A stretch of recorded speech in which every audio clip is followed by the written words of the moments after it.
सतगुरु दीन दयाल हरे जय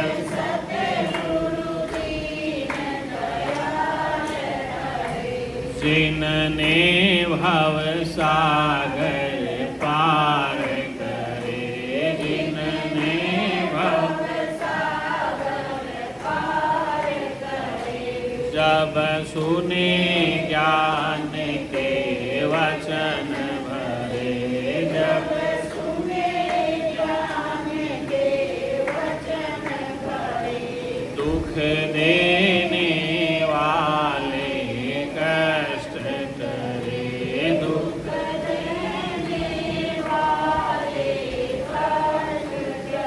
प्रेम से बोल सच्चिदानंद भगवान की सत्य सनातन धर्म की संत समाज की हर हर महादेव।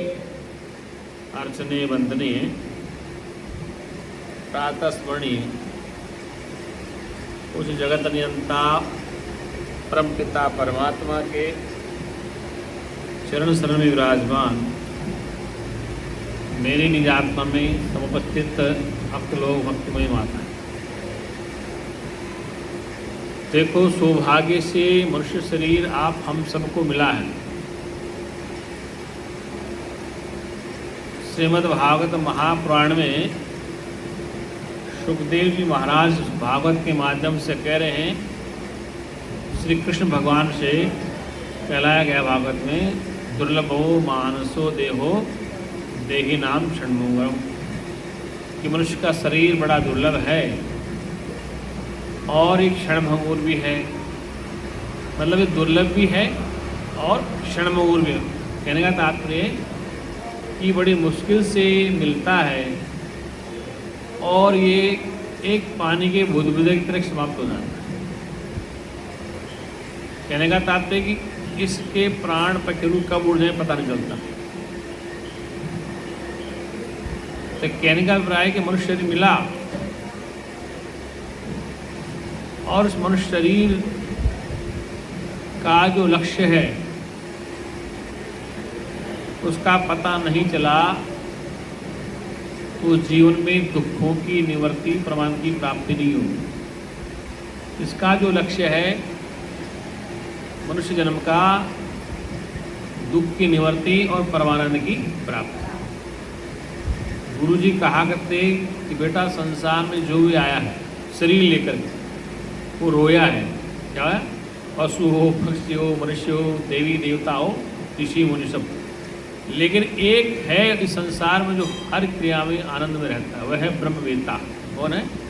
ब्रह्मवेत्ता तत्ववेत्ता। वो पूरे रहस्य को जानता है। वो रोने में भी आनंद लेता है, हंसने में भी आनंद लेता है। लेकिन जो मूर्ख लोग हैं, अज्ञानी लोग हैं, वो संसार में आके रोते हैं। अब रोना क्यों आता है? इसका कारण क्या है? वो रोते इसलिए हैं कि वो अपने को जानते नहीं कि मैं संसार में क्यों आया हूँ। शास्त्र प्रमाण है, महापुरुषों का प्रमाण है कि जो पंच तत्वों का भौतिक शरीर मिला है ये 5:25 में खिल रहा है। 5:25 में खिल रहा है। 5 क्या है? 5 तत्व हैं, आकाश वायु अग्नि जल और मिट्टी में खिल रहा है। और 25 के विकार हैं, 5 से 25। एक एक तत्व के 5-5 विकार हैं।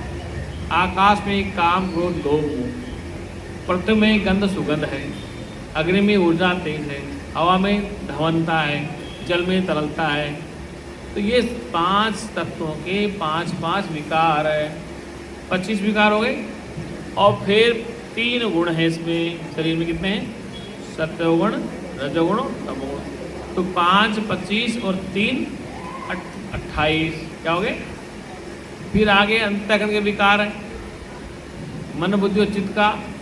तो 5 25 का विकार हो गया, 3 और जो 28 हो गए, फिर और जोड़ो उसमें 36 हो जाते हैं। क्या होते हैं?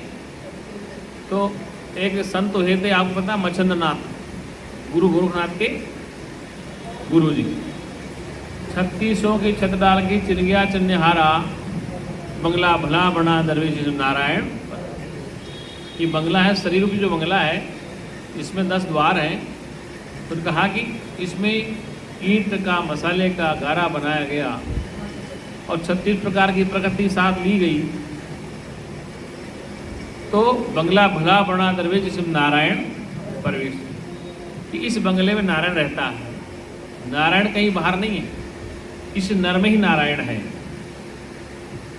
5 भांत की ईंट बनाई, 3 गुणों का गारा।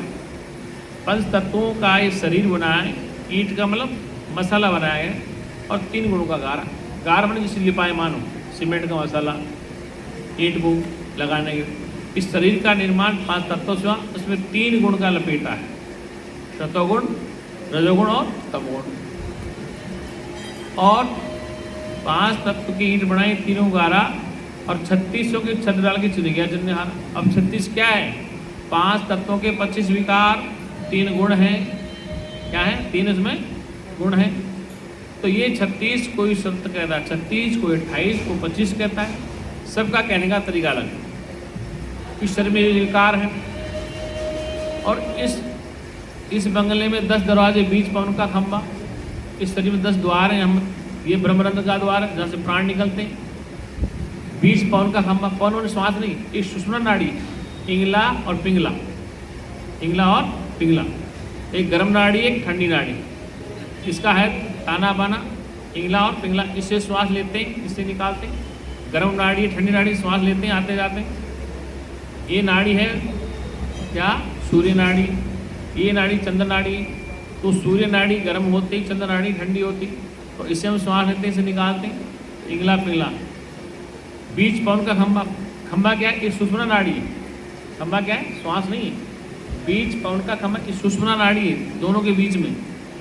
इंगला पिंगला का अभ्यास करते हैं, इससे श्वास लेते हैं, इससे निकालते हैं, फिर इससे खींचते हैं, फिर इससे निकालते हैं।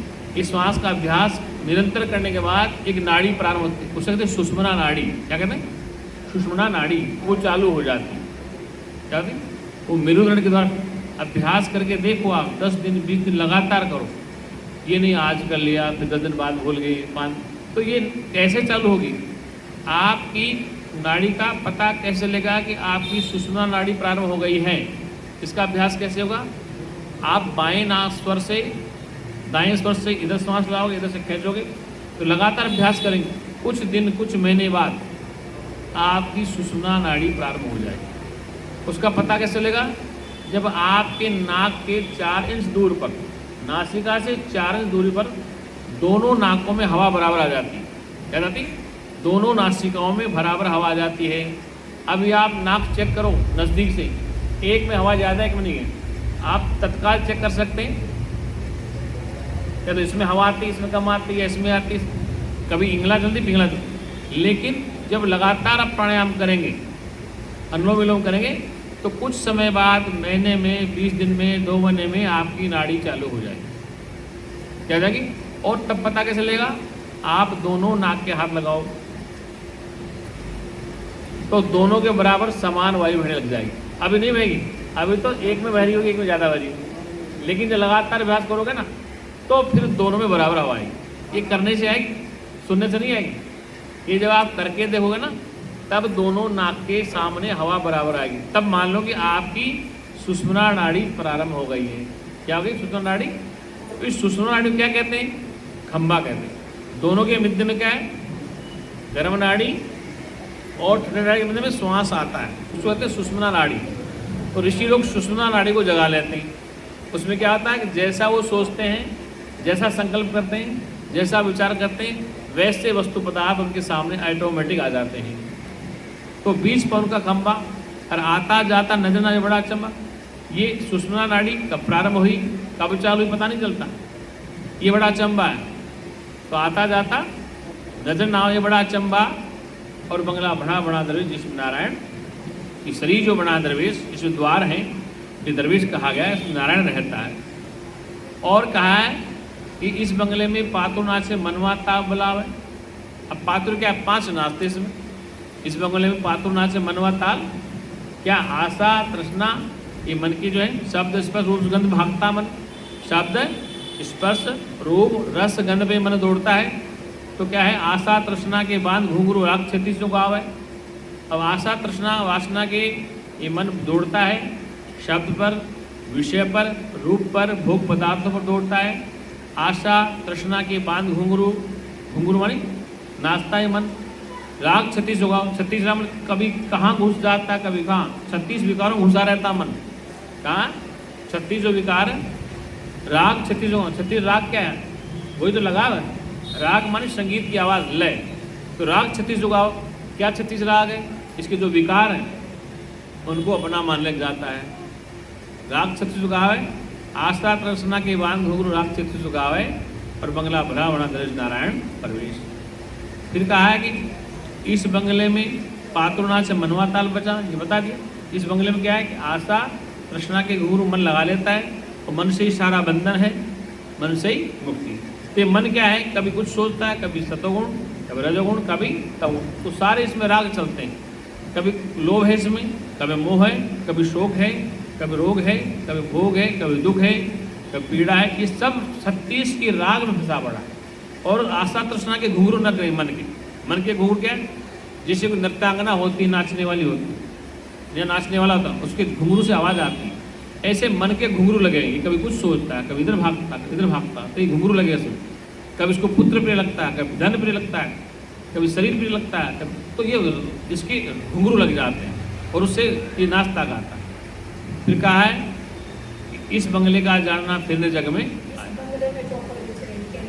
हाँ, इस बंगले में चौपड़ बिचरई खेले 5। तो चौपड़ क्या है, इस बंगले में चौपड़ बिचरई, जैसे चोरस खेलते हैं खिलाड़ी है, तो ये क्या है, चौपड़ 4 तरह के, मन बुद्धि चित्त अहंकार कहाँ ले जाता है। इस बंगले में चौपड़ बिचरई खेले, और 5 25, 5 तो वही है, और 25 विकार, इसी में मन दौड़ता रहता है। फिर अगली लाइन क्या है, कोई बाजी हाथ चला कोई चला जीत। अब बाजी कौन हार गया, जो इसी को सत्य मान लिया, जो इन्हीं को सत्य मान लिया। क्या, ये शब्द स्पर्श रूप रस गंध पंच तत्व यही सत्य हैं, और मैं कुछ और नहीं हूँ, मैं इन्हीं में लिप्त हूँ, मैं शरीर हूँ, मैं देह हूँ। तो उसका जन्म हुआ है, इसका तो वो इसी में लड़चा पचा है, तो उसी में लगा पचा है। और जिसने जाना इस बंगले का जाना न हारा, फिर जग में आया। अब जानने वाला कौन है, जानने वाली बुद्धि है, और बुद्धि को भी जो जानने वाला है, जो जानने वाले को भी जानता है, जो जानने वालों को भी जानता, वो जगत में आता नहीं। कहने का था आत्मा आती जाती। तो कृष्ण गीता में कहते हैं कि न जायते न मृत्यते, न जायते न मृत्यते। तो आत्मा जन्मता मरता नहीं, वो अजो नित्य शाश्वत प्राण, न हनत न हनमाने शरीरे। वो अजन्मा है, नित्य शाश्वत सनातन है, और वो आत्मा न जन्मता है न मरता, न हनते न हनमाने शरीरे। शरीर के नाश होने से उसका नाश नहीं होता है। अब प्रश्न आता कि जन्म किसका हुआ, जन्म किसका हुआ, पंच तत्वों से बना पुतला दिख रहा है। क्या रहा है, चाहे राम जी का शरीर हो, चाहे ऋषि मुनि का हो, किसी देवी देवता, तो ये पंच तत्वों का जो शरीर है यही प्रकट होता दिख रहा है, इसका भी जन्म नहीं होता। हमने कई बार कहा कि उसका जन्म नहीं होता, जन्मता कोई नहीं, सब प्रकट होते हैं। क्या होते हैं, लेकिन अपने बोलचाल की भाषा में कहते हैं कि जन्म गया, फिर कहते हैं कि मर गया। क्या कहते हैं, अब हम कहते हैं कि ब्रह्मलीन हो गया। संतों का शरीर छूटता है तो क्या कहते हैं, ब्रह्मलीन हो गए महाराज। क्या हो गए, आप कहते हो मर गए। तो मरने में और ब्रह्मलीन होने में फर्क क्या है, एक मरता है, एक ब्रह्मलीन होता है। तो गृहस्थी कहते हैं कि मर गया, संजय क्या हो रहा है, थका हुआ है। ग्रस्त लेते हैं कि मर गया, और संत कहते हैं कि ब्रह्मलीन हो गया। अब दोनों में फर्क है, क्योंकि गृहस्थियों ने कहा कि जन्मा है, ग्रस्त कहते हैं आज बच्चे का जन्मदिन है, तो जन्मा फिर मरेगा। संत कहते हैं प्रकट होंगे तो अप्रकट होंगे, उनका अवतरण होता है, वो मरते नहीं, वो लीन हो जाते। कैसे होते हैं, जैसे नमक का डला हमने लिया, नमक का डला हमने लिया और पानी में घोल दिया। बताओ नमक कहाँ है, पानी के रोम रोम में नमक है। चीनी हमने ली, पूरे पानी में दूध में घोल दी, बताओ चीनी कहाँ है, रोम रोम में चीनी है। उस पानी के हर कण में, दूध के हर कण में मिठास है, हर पानी कण में नमक है। तो ऐसे वो पहले गांठ थी नमक की, लेकिन पानी में घुल गई तो वो पानी में लय हो गई। क्या हो गई, अब गांठ नहीं है, वो पानी में कण कण में समा गई। उसका टेस्ट देखो आप, पानी में आपने जहाँ नमक डाला पूरा नमकीन हो गया, और यदि आपने चीनी डाली तो पूरा मीठा हो गया। क्या हो गया? तो वो कण कण में समा गया, क्या उसमें ब्रह्म में लीन हो गया। उससे कहते हैं ब्रह्मलीन होना। क्या कहते हैं? ब्रह्मलीन होना। और जो जन्मते हैं शरीर लेकर के आते हैं कि जन्मता है, तो शरीर से जन्मता है, शरीर से मरता है। लेकिन यहाँ ज्ञानी कहते हैं भाई देखो शरीर से कोई जन्मा नहीं है। देखो दूध में घी पैदा हुआ था कि प्रकट हुआ था? दूध में घी प्रकट हुआ था कि पैदा हुआ था? हैं? दूध में घी पैदा हुआ प्रकट हुआ? प्रकट हुआ था ना। दूध में अगर पहले न होता तो तब जन्मता, कि दूध से अलग पैदा होता तो पैदा होता। ये दूध में घी पहले ही था, वो प्रकट ही हुआ है, जन्मा नहीं है। ऐसे आप हम माता पिता के गर्भ से पहले ही थे। क्या थे? आप हम माता पिता के गर्भ से पहले ही थे। माता पिता तो केवल माध्यम थे शरीर का। किसका माध्यम थे? अब कहाँ थे बताओ? हम सब्जी खाते थे माता पिता, दूध पीते थे, रोटी रबड़ी खाते थे, उसमें पहले रस रूप में विद्यमान। माता पिता ने जो भोजन किया, भोजन क्या किया? जो पंचतत्वों से मिला उसी से रस बना। क्या बना? उसी से ब्रह्मोदक बना, उससे मज्जा बना, उससे हड्डी बनी, उससे सब कुछ बना। उससे तेज बना, उससे रज मज्जा बना, उससे रज बना, उससे वीर्य बना, और उससे शरीर बन गया। क्या बन गया? कहते हैं पानी का बुदबुदा है, तो पानी के बुदबुदे शरीर का नहीं बना, तो वो तहा कहाँ? वो कहाँ थे? पंच तत्वों में पहले ही विद्यमान थे। दूध में, आटे में, दाल में, फलों में, सब्जी में, उससे पहले विद्यमान। प्रकृति में हम प्रथम ही थे। माता पिता माध्यम थे। क्या थे? पशु पक्षी माध्यम थे। तो प्रकट तो हुए हम, पैदा नहीं है। पैदा तो कि बन के कुछ, जैसे ये फूल है, ये प्रकट है, पैदा नहीं हुआ। तो इसलिए हम कारण में पहले ही थे। अगर कारण में न होते तो कार्य में दिखते नहीं। जैसे कारण में रस्सी में सांप नहीं है, कारण में रस्सी में सांप है नहीं, अंधेरे से दिखता है। अंधेरे में ठूंठ है, पेड़ कटा हुआ, तो हमें भूत दिखता। वास्तव में कारण में भूत है ही नहीं, दिख रहा बन करके, भूत ही है। ऐसे रस्सी में सांप नहीं है, बनकर दिख रहा है तो सांप, रस्सी लेकिन सांप बनता है। ऐसे आप हैं तो ब्रह्म स्वरूप ही। क्या है? आप हैं तो नाम रूप से रहित एक शुद्ध चैतन्य आत्मा ही हैं, लेकिन शरीर में आकर प्रकट होके दिख रहे हैं। क्या बन के? कोई राम बन के खेल खेल रहा है, कोई ब्रह्मा बन के खेल खेल रहा है, कोई विष्णु बन के खेल खेल रहा है, कोई हनुमान बन रहा है, कोई जामंत बना, कोई स्त्री, कोई पिता, कोई पुत्र, कोई गधे, कोई घोड़े, सब बन के खेल खेल रहे हैं। क्या कर रहे हैं? इस सब बन के खेल खेल रहे हैं। सबका अधिष्ठान एक ही है। क्या है? पानी के 100 मटके हैं और गंगाजल सब में भरा है। पानी के 100 मटके, गंगाजल सब में भरा है, और उनमें देखो सूर्य भी 100 दिखते हैं। क्या दिखते हैं? सूर्य भी, उनमें सूर्य का प्रतिबिंब 100 मटकों में अलग अलग दिखता है। क्या सूर्य 100 बन गए? सूर्य तो एक ही है, लेकिन जो मटकों में जो जल है उसमें सूर्य का प्रतिबिंब आ रहा है। क्या आ रहा है? ऐसे ही उस चेतन का प्रतिबिंब इस अंतःकरण में है। जैसे जल में सूर्य का प्रतिबिंब दिखता है। अब मटका फूट गया, प्रतिबिंब कहाँ चला गया? मटका फूट गया, जल निकल गया, तो प्रतिबिंब कहाँ चला गया? अरे जहाँ से आया था उसे लौट गया।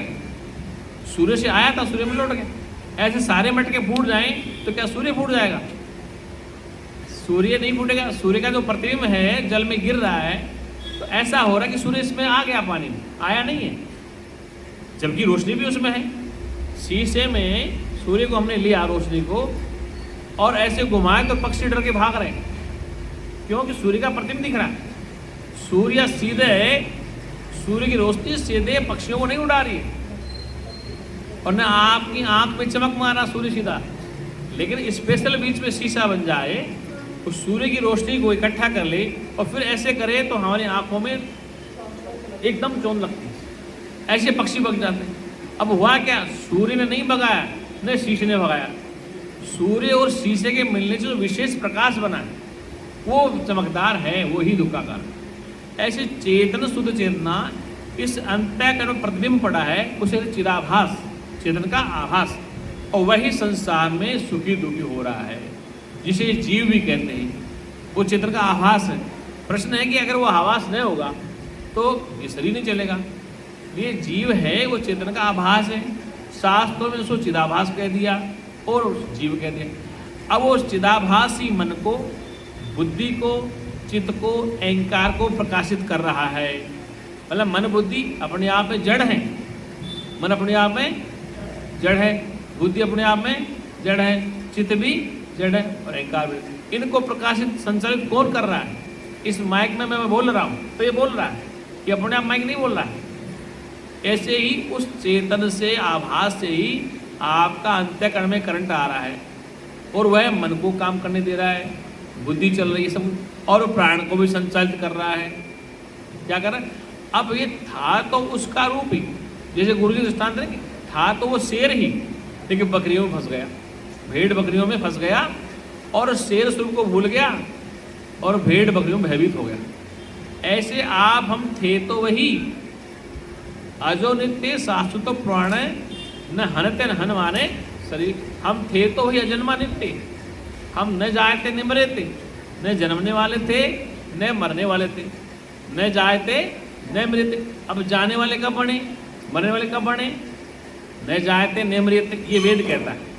गीता में कृष्ण कहते हैं न जाए थे न मरे थे, तो आत्मा न जाते न जन्मते न मरती। अब हम जन्मते हैं मरते हैं, ये कैसे हुआ? हम अपने मूल को भूल गए, इसलिए इसको सत्य मान लिया तो हम जाते मरियते।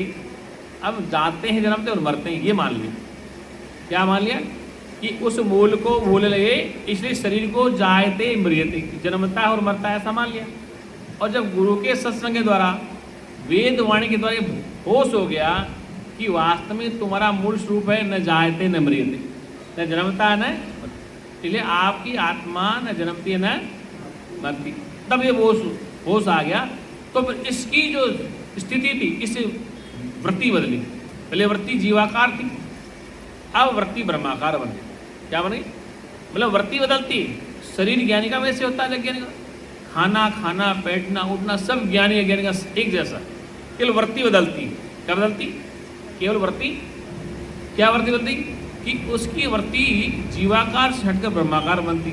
और जब रात को सो गए गहरी नींद में, ज्ञानी भी सो गया, अज्ञानी भी सो गया, तो दोनों में कौन ज्ञानी कौन अज्ञानी पता नहीं। गहरी नींद में कोई पता नहीं, दोनों की स्थिति एक जैसी, दोनों विद्या में चले गए। गहरी नींद में ज्ञानी और अज्ञानी दोनों अविद्या में चले गए, तो दोनों की स्थिति एक जैसी।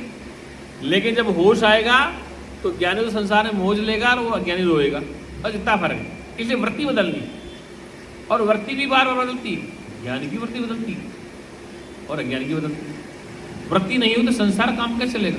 जैसे मम्मी आ गई तो वृत्ति बदल गई, मम्मी की वृत्ति बन गई, बेटी आई तो बेटी में वृत्ति बदल गई है, दोस्त आ गया दोस्त की वृत्ति। तो हमारा सारा संबंध तो वृत्ति से ही है ना, वृत्ति बने। हम जैसा जैसा इसका भाव रखते हैं, भाव में फल कि मम्मी आ गई तो भाव बदल गया, बेटी से भाव बदल गया, तो सारा संबंध वृत्ति का। अब माता की वृत्ति होगी, पिता की वृत्ति होगी, पत्नी आई तो पत्नी की वृत्ति होगी।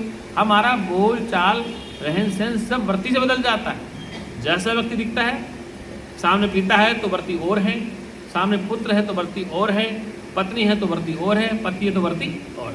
अब यही वृत्ति जब ब्रह्माकार बन जाती है तो फिर ये वृत्ति कहती समस्त में एक ब्रह्म ही है, दूसरा है ही नहीं। ये जानना पड़ता। तो इस ज्ञान से फायदा क्या होगा कि संसार में रोना धोना समाप्त हो जाएगा।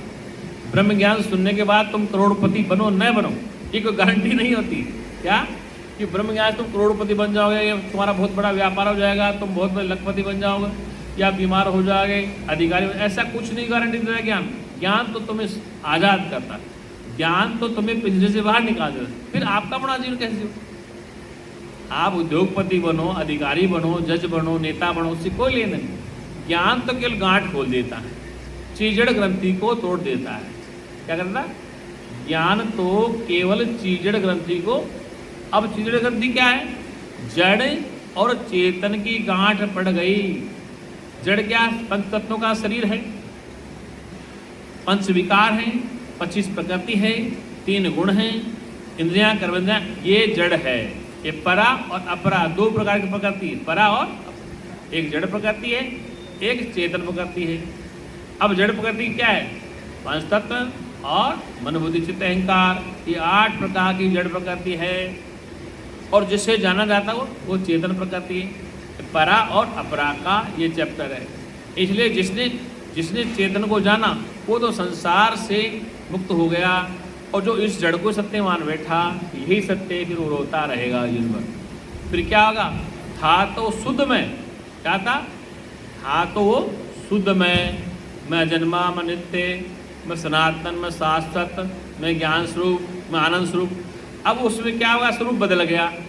मैं स्त्री, मैं पुरुष, मैं पति, मैं पत्नी, मेरा पति, मेरी पत्नी, मेरा पुत्र, मेरा मकान, मेरा चाचा, मेरा तो। अब मैं के अंदर एक मैं और पा लिया, मैं और मैं के आसपास का घेरा और बना लिया। क्या हो गया? जैसे बरसात में क्या पैदा होते हैं? मेंढक ट्रटर करने वाले थे ना, ऐसे आपने चारों तरफ ट्रटर पाल लिया कि मैं और मेरा कुटुंब। क्या? अब वो ट्रटर करते हैं सीजन में तो तुम दुखी होते, सब दुखी हो रहे हैं, सब रो रहे हैं। वो ट्रटर करते हैं जैसे बरसात में मेंढक आते हैं तो कितने पैदा हो जाते हैं मेंढक, और पूरे मोहल्ले को जगा देते हैं। हर नाली में मेंढक, हर पानी में मेंढक, ट्रटर करे। ऐसे शुद्ध में से अनभिज्ञ हुए, एक ट्रटर पाल लिया आपने, और ट्रटर पाल ली, अब फिर दुखी हो गए। दुख का कारण क्या है? भगवान ने दुख नहीं दिया है, आपकी अज्ञानता से दुख हुआ है। वो जो टर्टर पाली ना आपकी, वो टर्टर ही तुम्हें दुख दे रही है। क्या होगी? थे तुम निश्चित शांत स्वरूप थे, लेकिन ये घेरा बना लिया आपने। क्या बना लिया? उस घेरे में मैं तो शुद्ध चेतना था, फिर शुद्ध चेतना कहाँ बनी? मैं देह बन गया, मैं पिता बन गया, मैं पुत्र बन गया, फिर मेरे रिश्तेदार बन गए, मेरे चाचा, ताऊ, सास, ससुर, भाई, बंधु, ये कुटुंब बन गया, पूरा तालाब तैयार हो। अब उसमें टर्टर करते रहो जिंदगी भर तक, जब तक श्वास है, जब तक टर्टर चालू रहेगी। क्या रहेगी? लेकिन श्वास रहते रहते यदि आपने अपने स्वरूप को नहीं जाना तो फिर जीवन पूरा नरक में हो जाता है। लेकिन ज्ञान से एक ही रास्ता है, किस नरक से छूट जाओगे। क्या करोगे? समझ आ जाएगी, छोड़ना वोड़ना कुछ नहीं है, केवल समझना है। समझ गए? जैसे आपके घर में भैंस दूध देती है, गाय दूध देती है, ठीक है, और उस दूध को जमा दिया आप, या आजकल तो जमाते नहीं है, दूध की मलाई निकाल लेते हैं गर्म करके। अब मलाई निकाली, फिर 10-5 दिन बाद में मलाई कटी होगी तो माता बहन क्या करती? उसको गर्म करते घी निकाल लेती। क्या कर लेती? घी निकाल ली, मतलब जमा नहीं है, दूध को गर्म किया। अब दूध में अगर घी न होता मलाई तो आती कैसे? दूध में पहले मलाई है, गर्म कर लिया, मलाई आ गई, इकट्ठी कर दी फ्रिज में, और 10-5 दिन मैंने उसको गर्म कर लिया, घी बना लिया। अब उस घी को तुम वापस गर्म दूध में डालो, गर्म दूध में घी को डालो, वो घी वापस नहीं घुलेगा, करके देख लो। क्यों तैरता है?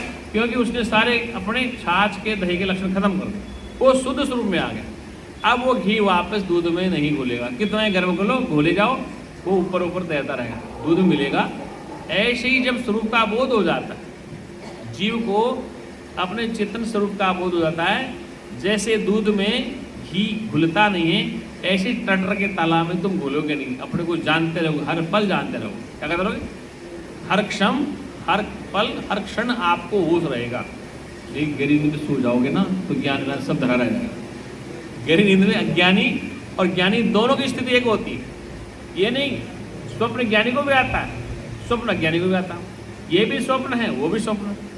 और गहरी नींद में ज्ञानी अज्ञानी एक जैसे होते हैं। गुरु जी दृष्टांत दिया करते हैं कि एक ही हॉल में सास, बहू, बेटा, दामाद, पति, पत्नी सब सो रहे हो, तो गहरी नींद में उसका हाथ उस पर, उसका पैर उस पर, कोई पाप पुण्य नहीं है। जब आँख खोली तो अरे सासू माँ है, अरे दामाद, अरे बेटे, तो एकदम से होश आ गया जागने में। और गहरी नींद में कुछ पता?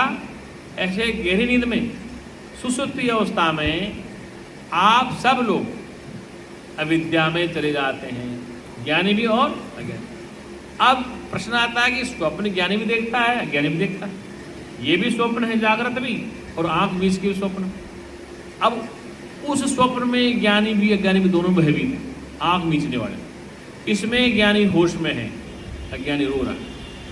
उस स्वप्न में ज्ञानी भी दुखी है, अज्ञानी भी दुखी। स्वप्न दोनों को आता है, लेकिन जब तक स्वप्न नहीं टूटता है तब तक अज्ञानी भी रोता है, ज्ञानी भी। लेकिन जब जाग गए तो ये ज्ञानी को पता पड़ गया ये तो स्वप्न था। पता अज्ञानी को होता है कि स्वप्न था, कुछ है ही नहीं, लेकिन उसको सत्य मान लेता। आज स्वप्न में मुझे ये भगवान दिखा दिया, आज स्वप्न में मुझे लड्डू दिखाई दिया, आज हाथी घोड़े आ गए स्वप्न में, आज सांप आ गया, आज ये क्यों हुआ? सपने में सांप आ गया नींद में, और आँख खुली तो सुबह दरवाजे सांप आ, और महाराज मेरा सपन सत्य हो गया कि मैंने सपने में सांप देखा था और सुबह मेरे घर सांप आ गया। अरे पागल, वो भी सत्य नहीं है, ये भी सत्य वो भी सपनेगार, ये भी सपनेगार, और आप सब सपने बने। लेकिन वो इतनी ग्रंथि बन गई भय वाली, क्या कि भय की इतनी ग्रंथि बन गई वो टूटे कैसे। इसलिए इस ग्रंथि को तोड़ने के लिए सत्संग की आवश्यकता है। क्या आवश्यकता? सत्संग की। और सत्संग कौन सा?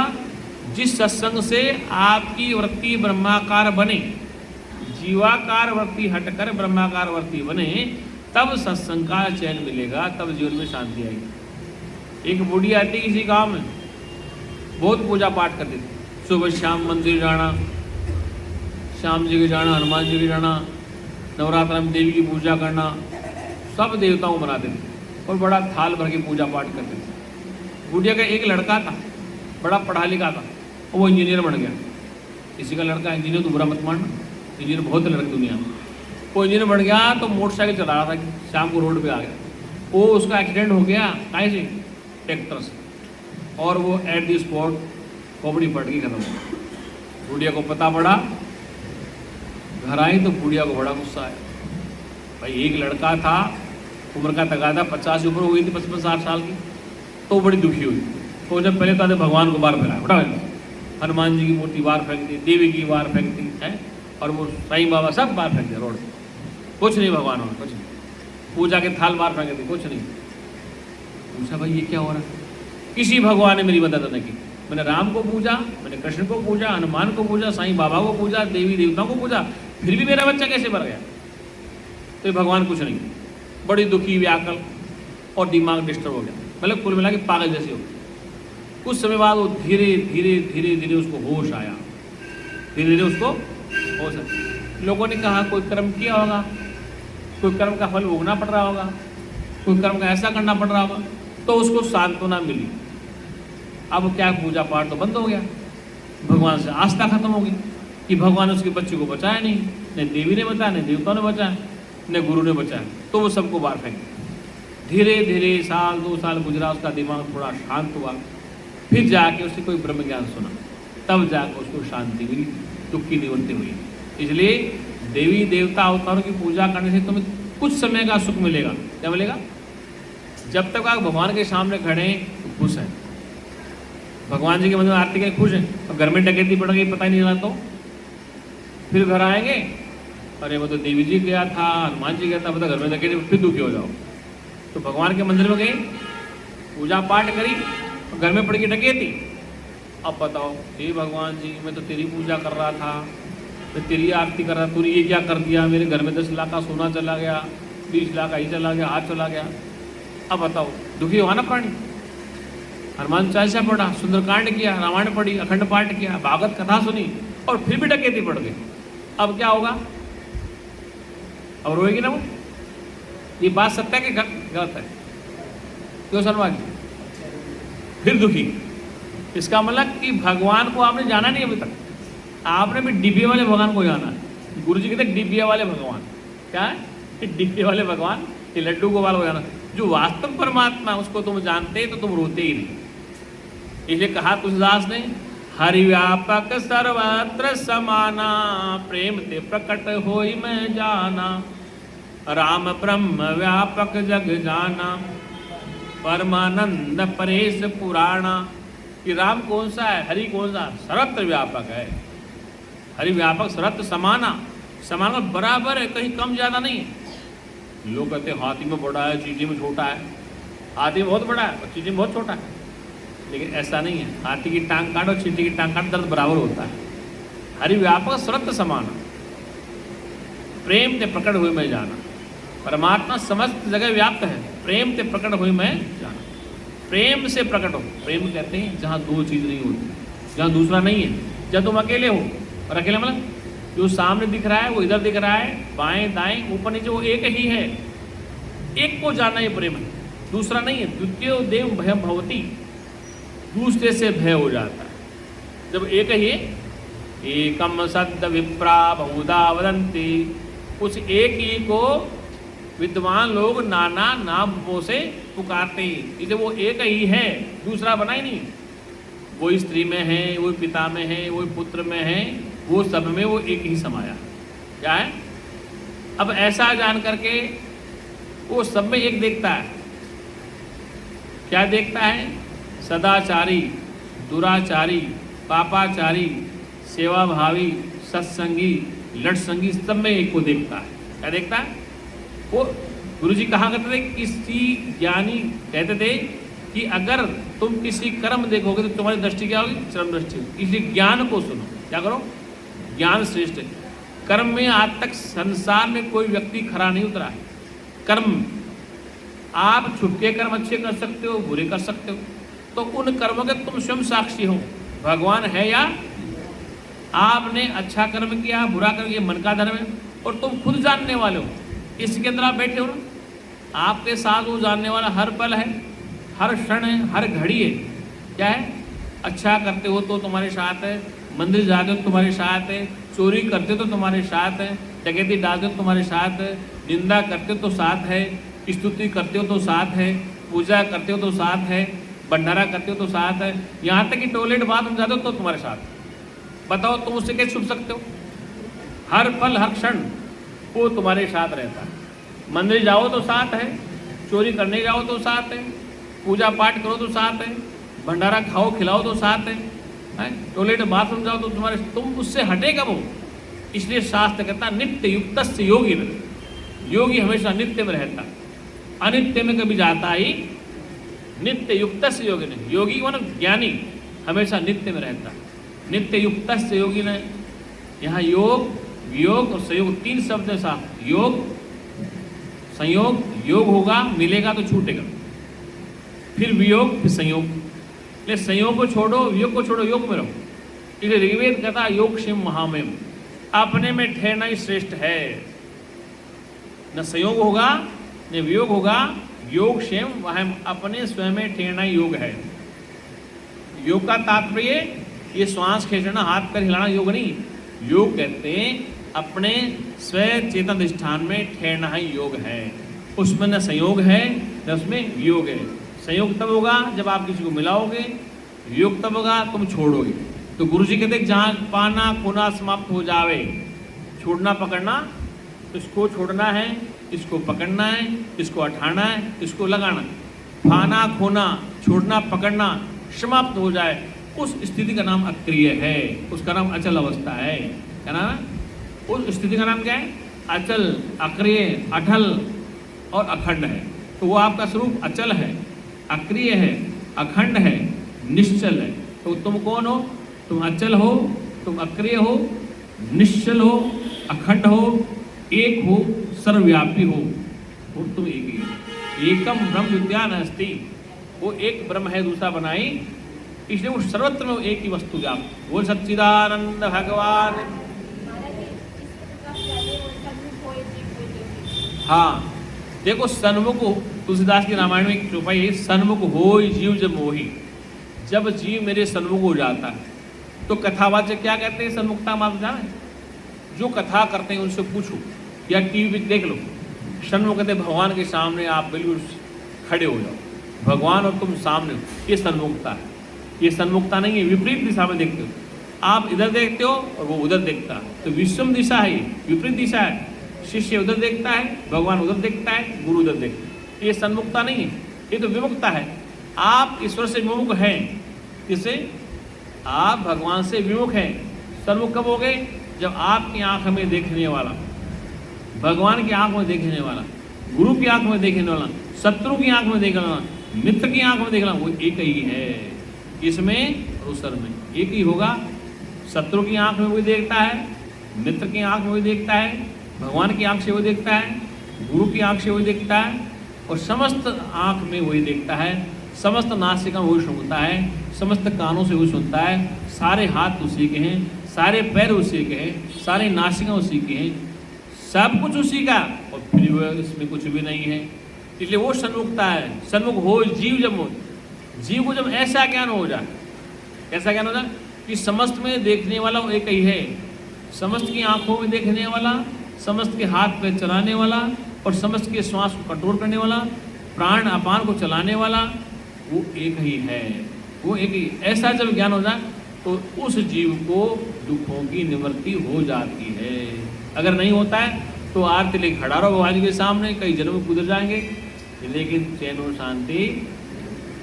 मैंने ऐसे ऐसे लोग देखे, माता बहनों को देखा है, मंदिर जाएंगी, क्या जाएंगी, पुरुष भी मंदिर जाते हैं, भगवान के सामने आरती करते हैं, ओम जय जगदीश हरे, स्वामी जय जगदीश हरे, जय हनुमान ज्ञान गुण सागर, और मंदिर में निकलते चुगली चालू। माता बहनों का ये हाल है, पुरुषों का ये हाल है। माला ली, भगवान को चढ़ाया, काम हो गया पूरा, पूजा कर दी, मंत्र बोल दिया, माला चढ़ा दी, प्रसाद चढ़ा दिया, फिर और बहन जी क्या हाल चाल, हमारी सास ऐसी, तेरी सास ऐसी, पड़ोसन ऐसी, होगी पूजा। भाई साहब के पास जाओ, भाई साहब वो पड़ोसी ऐसा, वो पड़ोसी, बस होगी पूजा, होगी पूजा। ये पूजा नहीं है। तो इसका मतलब कि करते समय मैं भी करता हूँ, मैं अपने को नहीं छोड़ रहा हूँ, लेकिन समझ तो जाओ। अब तुम मंदिर में गए भगवान जी के पास, पूजा करने गए, और वहाँ क्या कर रहे हो, निंदा कर रहे हो। और सत्संग सुन के कहते हैं कि होश में आके तुम कुछ करोगे तो दुखी नहीं हो जाओ, होश में आओगे तो दुखी नहीं हो। बेहोशी में जी रहे हो, किस में जी रहे हो, बेहोशी में जी रहे हो, तो फिर दुख का कारण बनेगा। वो सच्चिदानंद भगवान। सत्यम ज्ञान अनंतम ब्रह्म, सत्यम ज्ञान अनंतम ब्रह्म,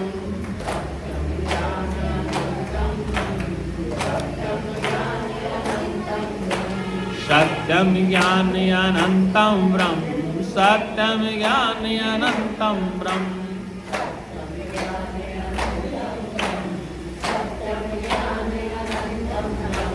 सत्यम ज्ञान अनंतम ब्रह्म, सत्यम ज्ञान अनंतम ब्रह्म।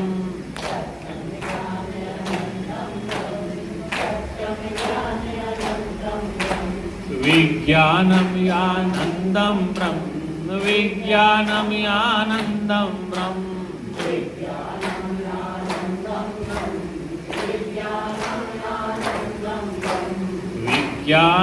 आनंदम ब्रह्म, विज्ञानम आनंदम ब्रह्म,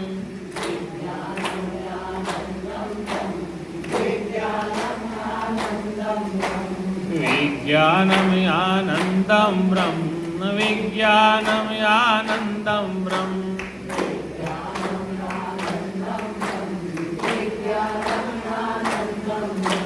प्रज्ञानम आनंदम ब्रह्म, प्रज्ञानम आनंदम ब्रह्म,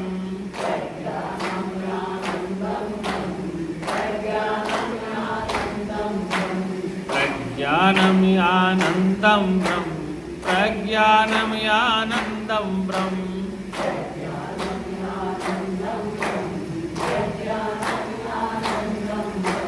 आनंदम परमानंदम, आनंदम परमानंदम,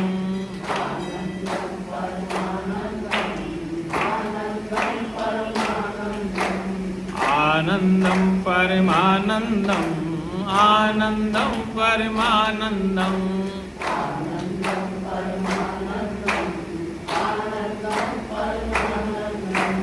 आनंदम परमानंदम, आनंदम परमानंदम।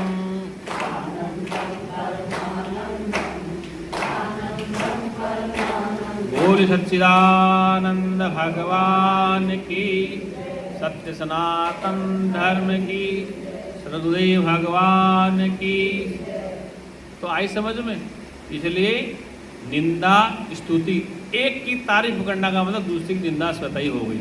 गुरुजी कहते थे कि भाई वो माता बहुत अच्छी, तो सारी माता बेकार हो गई, वो आदमी बहुत अच्छा है, बाकी आदमी बेकार हो गए। एक की तारीफ करने का मतलब सब बेकार। क्या हो गया भाई, वो व्यक्ति बहुत अच्छा है, 10 में बताया वो बहुत अच्छा है, तो 9 की बेकार हो गया। एक को बहुत अच्छा हो, सब बेकार हो गया। इसलिए एक की तारीफ करने में दूसरे की निंदा स्वतः ही हो गई। ले कह दो सभी अच्छे हैं, बस खत्म कहानी, कोई निंदा नहीं करेगा, सब भी अच्छे हैं, तो तुम बच जाओगे। तो वो बहुत अच्छा है, वो बहुत अच्छा खाना बनाता है, बहुत अच्छा, तो वो क्या सबकी निंदा होगी। इसलिए कह दो सभी अच्छा बनाते हैं, सब भी अच्छा खाते हैं, तब तो तुम बच जाओगे। उसकी रोटी बहुत अच्छी बनती है, कई बार मैं कह देता हूँ, हाँ, चिढ़ाने के लिए तुम्हारे को, कि तुम समझोगे हमें,